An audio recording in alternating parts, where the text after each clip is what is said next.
Hello guys, welcome back. एक लड़का जिसका नाम नीरज कुमार था। नीरज छुट्टियों में अपने गांव गया हुआ था। गांव में नीरज अपने मामा जी के घर रहा करता था और वो अपने मामा जी के साथ दिन भर खेतों में खेला कूदा करता था। एक रोज़ वो लोग खेतों के बीच में एक बहुत बड़े मैदान में क्रिकेट खेल रहे थे। क्रिकेट खेलते खेलते उनको शाम के 5 बज गए। शाम के 5 बजे नीरज के मामा जी ने कहा कि चलो अंधेरा हो चुका है, सब लोग अपने अपने घर चले जाओ। सभी बच्चे उन खेतों से अपने घर की ओर आ गए और नीरज भी अपने मामा जी के साथ अपने घर आ गया। घर आने के कुछ देर के बाद नीरज को याद आया कि नीरज की शर्ट तो वहीं छूट गई है। उसी मैदान में एक जगह एक पत्थर के ऊपर नीरज ने अपनी शर्ट रख दी थी और उसके बाद वो वहीं पर खेलने लगा था। नीरज ने जाकर तुरंत ही अपने मामा से बताया और कहा कि मामा तुरंत चलो और हम जाकर वहाँ से वो शर्ट ले आते हैं, क्योंकि वो मेरी नई शर्ट है और पिताजी ने वो शर्ट अभी ही दिलाई थी, इसलिए अगर वो शर्ट खो गई तो पिताजी मुझको बहुत डांटेंगे। फिर उसके मामा जी ने कहा कि नहीं बेटा, अभी तो हम वहाँ नहीं जा सकते क्योंकि अंधेरा काफ़ी ज़्यादा हो चुका है और ऐसे में वहाँ जाना ठीक नहीं होगा। हम सुबह चलेंगे और सुबह जाकर तुम्हारी शर्ट ले आएंगे।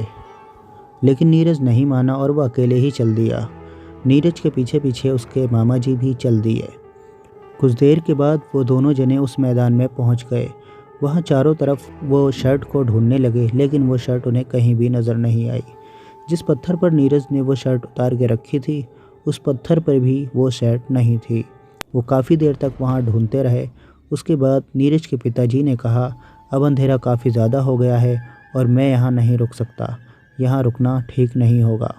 ये कहकर वो नीरज का हाथ पकड़ के और नीरज से कहने लगे, हमें अभी यहाँ से चलना होगा और सुबह जल्दी ही हम यहाँ आकर के तुम्हारी शर्ट को ढूंढ लेंगे। ये सुनने के बाद फिर नीरज भी वहाँ से घर की ओर चल दिया। वो दोनों जने घर आ गए। घर आकर खाना वाना खाकर वो दोनों जने सो गए। फिर अचानक ही नीरज ने क्या देखा कि जिस मैदान में वो दोनों जने क्रिकेट खेल रहे थे, उस मैदान के बीचों बीच में नीरज बैठा हुआ है और चारों तरफ कुछ बच्चे खेल रहे हैं। ये सब देखकर नीरज बहुत ज़्यादा डर गया कि ये बच्चे कौन हैं और मैं यहाँ कैसे पहुँचा। नीरज अचानक ही उठकर खड़ा हो गया और नीरज ने देखा कि एक बच्चा हाथ में उसकी शर्ट ले करके हवा में ऊपर की ओर उछाल रहा है। ये देखकर नीरज अपनी शर्ट की तरफ भागने लगा और वो बच्चा वो शर्ट लेकर आगे आगे भागने लगा। नीरज भागते भागते काफ़ी दूर निकल गया और उसके पीछे पीछे सारे बच्चे भाग रहे थे और आगे वो बच्चे भाग रहा था जिसके हाथ में नीरज की शर्ट थी। काफ़ी दूर जाने के बाद एक नदी बह रही थी। उस बच्चे ने उसी नदी में वह शर्ट फेंक दी। नीरज भागते हुए गया और वो उसी नदी में कूद गया। नदी में पानी काफ़ी ज़्यादा गहरा था, इस वजह से नीरज वहाँ डूबने लगा और वो सारे बच्चे बाहर खड़े होकर खूब ज़ोर ज़ोर से हंस रहे थे। और वो नॉर्मल बच्चों की तरह नहीं हंस रहे थे, बल्कि किसी शैतान की तरह हंस रहे थे। ये सब देखकर नीरज बहुत ज़्यादा डर रहा था कि अचानक ही उसकी आँख खुल गई और उसने देखा कि उसके मामा जी उसको जगा रहे हैं और उससे पूछ रहे हैं कि क्या हो गया, तुम ऐसे क्यों चिल्ला रहे हो। लेकिन उसके बाद जो कुछ हुआ उसे देखकर वो सभी लोग हैरान हो गए कि भला ऐसा कैसे हो सकता है। जब नीरज की आंख खुली और वो उठ के खड़ा हो गया तो नीरज के कपड़े पूरे भीगे हुए थे।